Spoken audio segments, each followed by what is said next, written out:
नमस्कार शेतकरी मित्रांनो. मुळात आज आम्ही खूप नारळ काढलेत.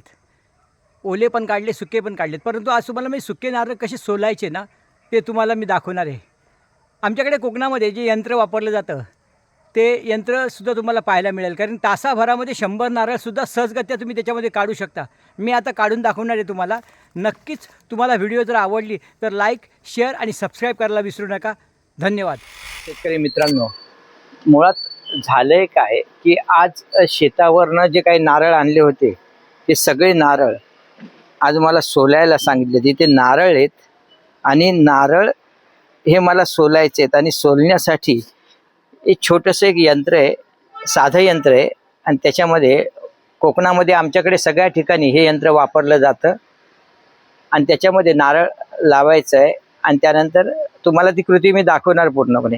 आता इथे आम्ही काय केलंय, हे जे साधं यंत्र होतं त्याला फक्त फळी लावून घेतलेली आहे.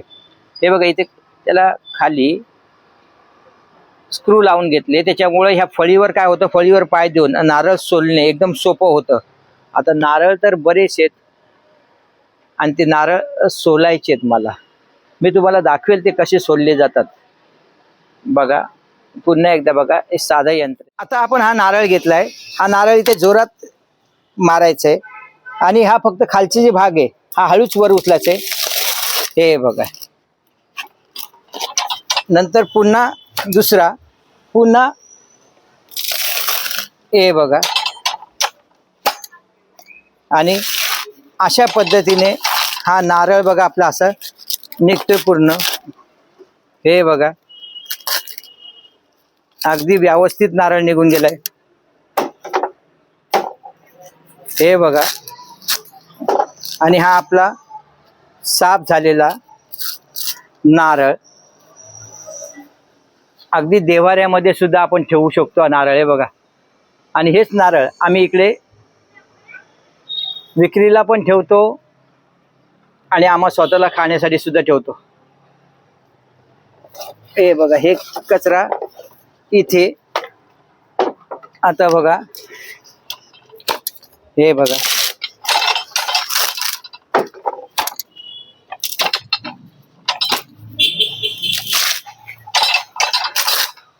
अशा पद्धतीनं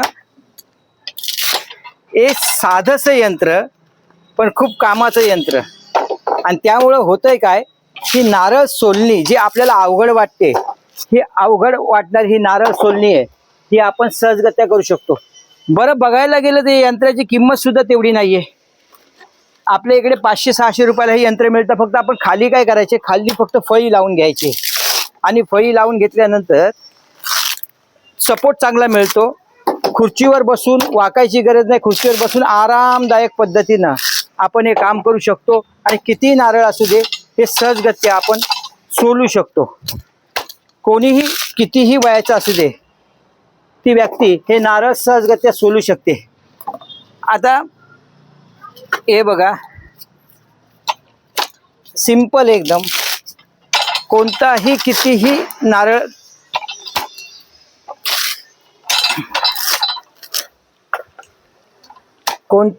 सहजगत्या निघतो.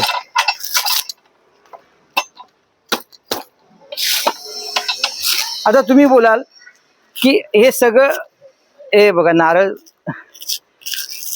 दाखवते. बघा, हे बघा आत्ता किती मिनिटं झालीत, फक्त 4-5 मिनिटं झालीत आणि 4-5 मिनिटामध्ये आपण किती नारळ सोललेत बघा. आता हे किती कठीण आहे नारळ बघा, 1 मिनिटात निघणार.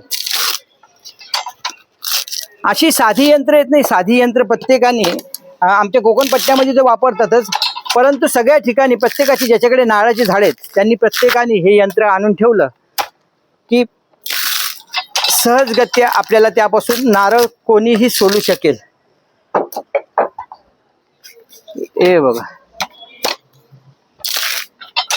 कोणतंही नारळ निघतो, लगेच निघतो. आणि आता तुम्ही बोलाल हे जे आपण काढलंय हे काय करणार, तर हेच नारळाच्या मुळाशी परत हे सगळं जमा करणार आणि त्याच्यामध्ये टाकणार आणि त्याच्यापासून चांगलं खत सुद्धा होईल आणि दोन्ही कामं चांगली होऊन जातील. हे बघा,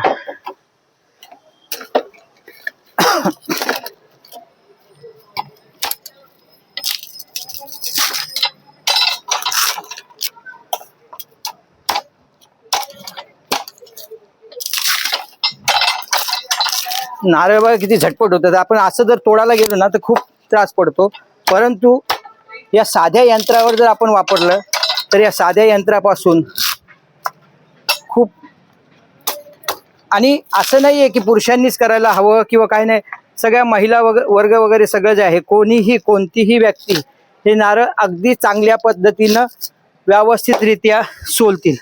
तुम्ही ज्यावेळी रस्त्यामधून जाता आणि त्यावेळी कधी कधी नारळ पडतो आणि आपल्याला प्रश्न पडतो की हा नारळ सोलायचा कसा.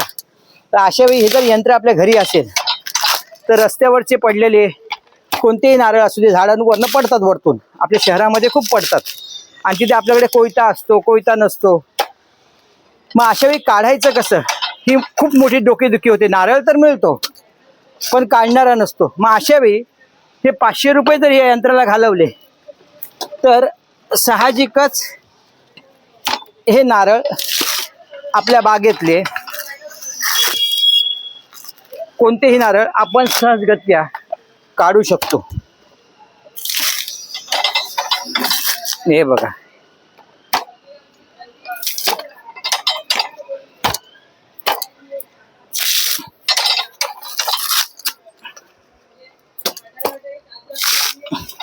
मग कसं वाटलं तुम्हाला आमचं नारळ सोलणी यंत्र?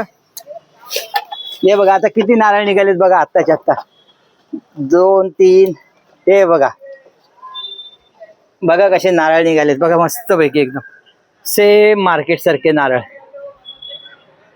हे बघा,